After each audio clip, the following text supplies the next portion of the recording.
हमारा दूसरा प्रश्न था द्वारकाधीश मंदिर को लेकर। द्वारकाधीश मंदिर तक पहुंचने के लिए एक वैकल्पिक मार्ग की तलाश वर्षों से की जा रही है। हाल की सरकार में मुखर्जी चौराहे से इरिगेशन होते हुए लाल बंगला तक एलिवेटेड रोड के निर्माण को लेकर सर्वे करवाने के लिए घोषणा हुई है। पिछली सरकार में भी सेवाली से लेकर द्वारकाधीश मंदिर तक रोड बनाई जा रही थी, सर्वे भी हुआ था, धरातल पर कुछ नहीं उतरा।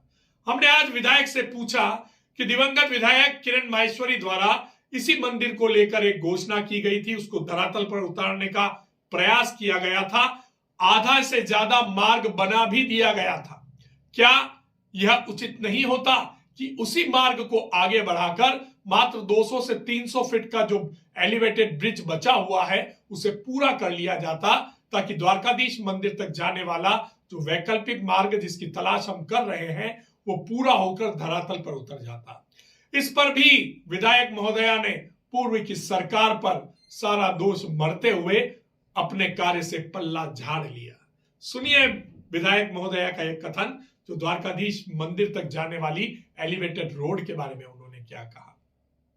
प्रश्न और है मैडम कि ये द्वारकाधीश मंदिर तक एलिवेटेड रोड का जो निर्माण का जो सर्वे का कार्य चल रहा है, एक ध्यान आपका आकर्षित सर्वे का कार्य चालू होगा। हाँ होगा कार्य, लेकिन पहले की पूर्व की सरकारों में भी सर्वे के लिए डीपीआर जारी हुई थी, पैसा हुआ था। लेकिन मैं इससे पहले की बात आपको ध्यान आकर्षण करवाना चाहूंगा।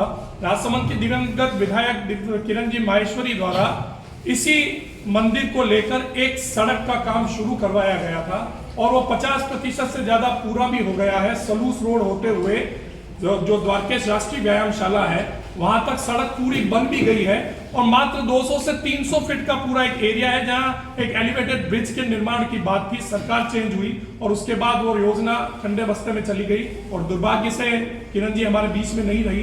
तो क्या आसान नहीं होता कि अगर उसी योजना पर आगे हम बढ़ते तो शायद द्वारकाधीश मंदिर तक पहुंचने के यह जो सर्वे हो रहे हैं ये सर्वे ना होकर और धरातल पर कुछ न कुछ स्थिति स्पष्ट होती।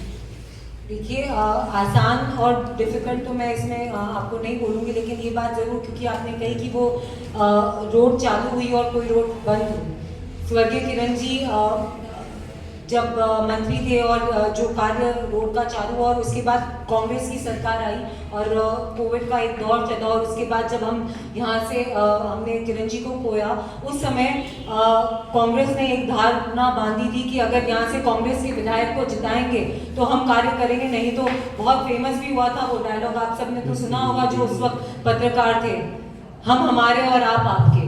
तो जो वो भावना उन्होंने उस समय पे रखी, हम हमारे और आप आपके, तो उस भावना को हम कवर करते करते यहाँ तक लाए हैं। जो फिजिबिलिटी स्टडी है उसके अंदर जो एरिया भी आप बता रहे हैं, क्योंकि एएसआई डिपार्टमेंट भी इसमें इन्वॉल्व होती है। जब द्वारकाधीश मंदिर पे कोई भी कार्य हम करते हैं तो ये फिजिबिलिटी स्टडी है। ये फिजिबिलिटी स्टडी इसीलिए है कि whether we have to take, या तो हमें उस रोड को आगे बढ़ाना है या नई रोड या जिस भी वे में जो कार्य अधूरा है उसको हमें पूरा करना है। इस फिजिबिलिटी स्टडी का मूल्य आधार वो ही है। तो अब जब ये स्टडी चालू होगी उसमें मैं आप लोगों को भी निवेदन करूंगी कि आप लोग भी प्रमुख भूमिका निभाएं उसमें, क्योंकि ये सड़क किसी एक जने के, एक व्यक्ति के काम नहीं आने वाली, हमारे पूरे राजसमंद के काम आने वाली है। तो उसको कैसे हम बेहतर कर सकते हैं, उस स्टडी में हम कैसे सही तरीके से उसका अलॉटमेंट करा सकते हैं बजट का, ताकि जो एक लंबे समय की हमारी डिमांड भी नहीं बोलूंगी, द्वारकाधीश मंदिर का जो रास्ता है वो हम सब जानते हैं, जो दर्शन करने जाते हैं, कि उस रास्ते में सुधार होने चाहिए, तो उसका हम सुधार भी करेंगे।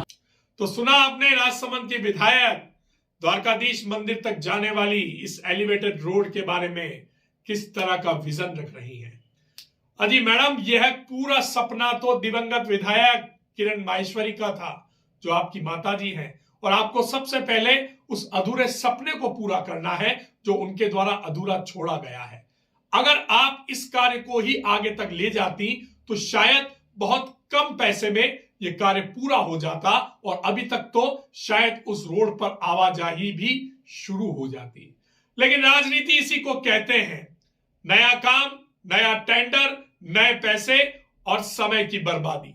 यही राजनेता आम जनता को उलझा देते हैं और 5 साल निकाल देते हैं। शायद लग रहा है कि इस एलिवेटेड रोड के सर्वे में बचा हुआ कार्यकाल भी पूरा हो जाएगा और फिर जब नए चुनाव आएंगे तो फिर एक बार फिर झुंझुना पकड़ा दिया जाएगा।